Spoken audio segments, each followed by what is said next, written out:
Dari lahir, dari kecil sampai aku 17 tahun, sampai SMA, aku di Jakarta. Terus karena satu dan lain hal mengharuskan aku untuk ke Surabaya melanjutkan kuliah. Aku move ke Surabaya sekitar tahun 2013 sampai 2021 awal kemarin. Di Surabaya, aku sempat tinggal di dua lokasi. Yang pertama, Kertajaya Indah Timur. Yang kedua, Central Park Klampis Regency. Nah, awalnya aku mikir karena aku orang yang ekstrovert, suka bergaul sama orang, suka ketemu sama orang-orang baru, jadi kayaknya aku bisa deh tinggal di Surabaya gitu kan, bakalan cepet nih adaptasinya. Tapi ternyata ketika aku masuk di dunia perkuliahan, aku mengalami yang namanya culture shock. Kurang lebih sekitar 2 semester awal aku tuh sampai nangis-nangis terus gitu.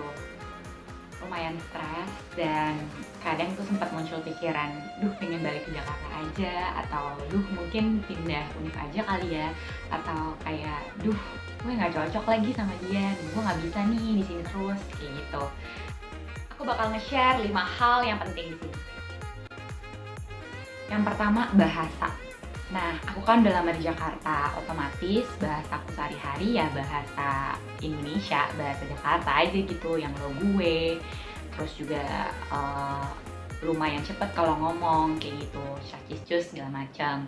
Dan background orang tua aku kan juga orang Batak kan, walaupun aku nggak bisa bahasa Batak sih untuk keseharian, tapi bahasa Jawa di Surabaya menurut aku itu berbeda sekali sama hari-hari yang aku jalani dulu gitu. Paling aku dengar bahasa Jawa itu kalau ada ART aku di rumah dulu ngobrol sama temennya atau sama keluarganya. Jadi lumayan stres, lumayan pusing aku untuk ngedengerin bahasa Jawa atau bahasa Surabaya yang mungkin sebagian besar orang udah tahu ya kalau bahasa Jawanya Surabaya itu termasuk yang kasar, ya kan?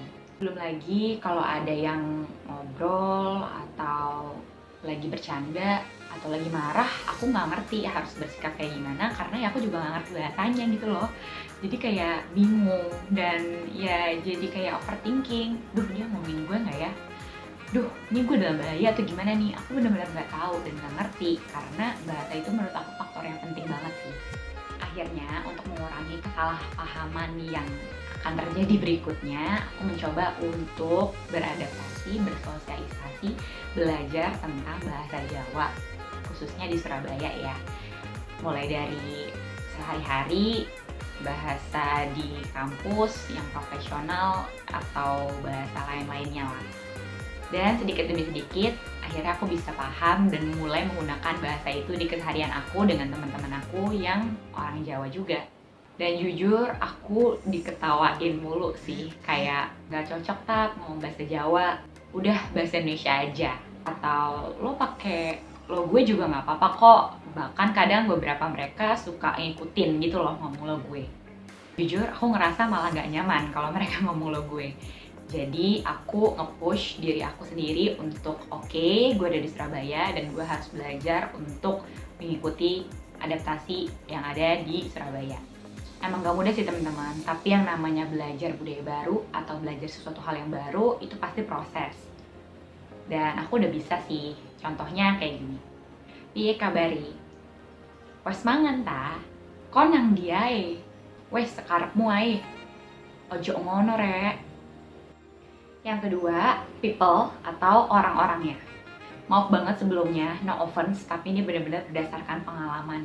Gue melihat bahwa orang-orang di Surabaya masih banyak yang cukup close-minded. Dari hubungan pertemanan, gue bisa melihat juga ini. Waktu gue jalan di mall sama si A, gue ngeliat ada si B.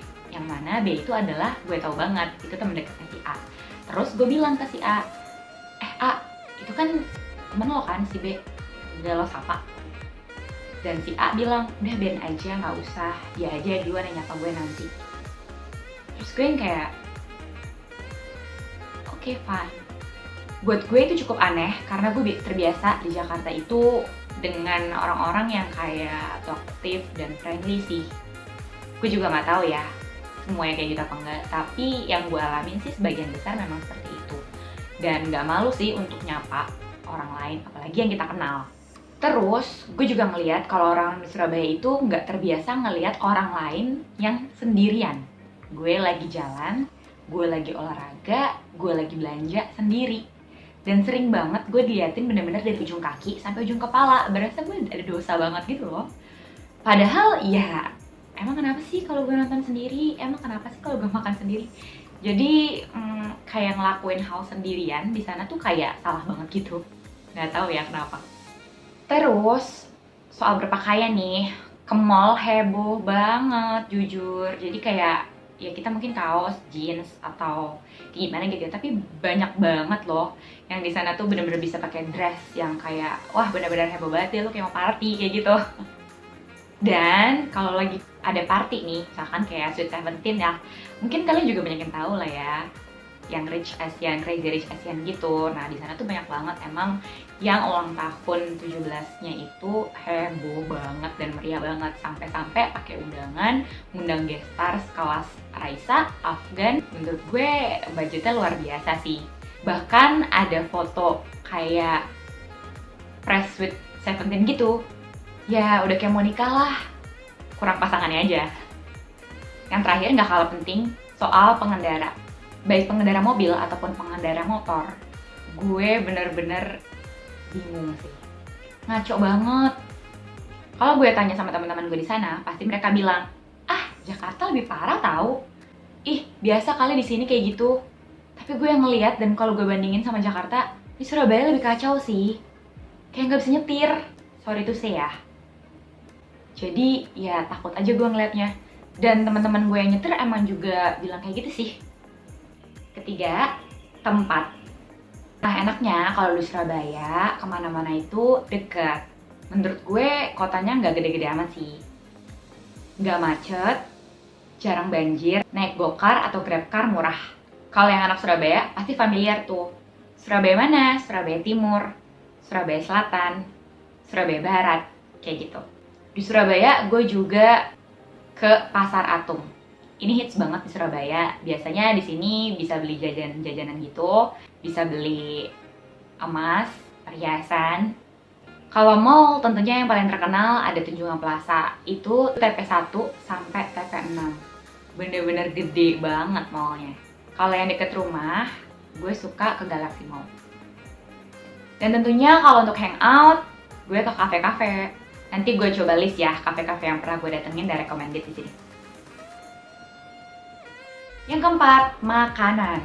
Wah, bukan rahasia umum lagi ya kalau di Surabaya, Jawa Timur, makanannya tuh enak-enak banget. Jujur, awal gue pindah ke Surabaya, gue lumayan meremehkan sih. Kayak, aduh cocok gak ya sama makanan Surabaya. Tapi ternyata lumayan cocok kok. Rasanya cukup kuat.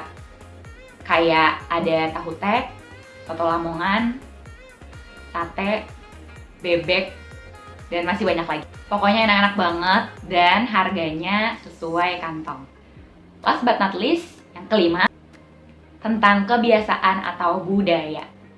Hal ini yang lumayan juga bikin gue garuk-garuk kepala hampir setiap hari. Di Surabaya ini mostly orangnya sungkanan. Padahal kadang-kadang ya nggak perlu sungkan sih kalau menurut gue gitu loh, selama hal itu memang harus lo lakuin. Tapi banyak juga yang mengedepankan rasa sungkannya demi supaya orang lain gak sakit hati.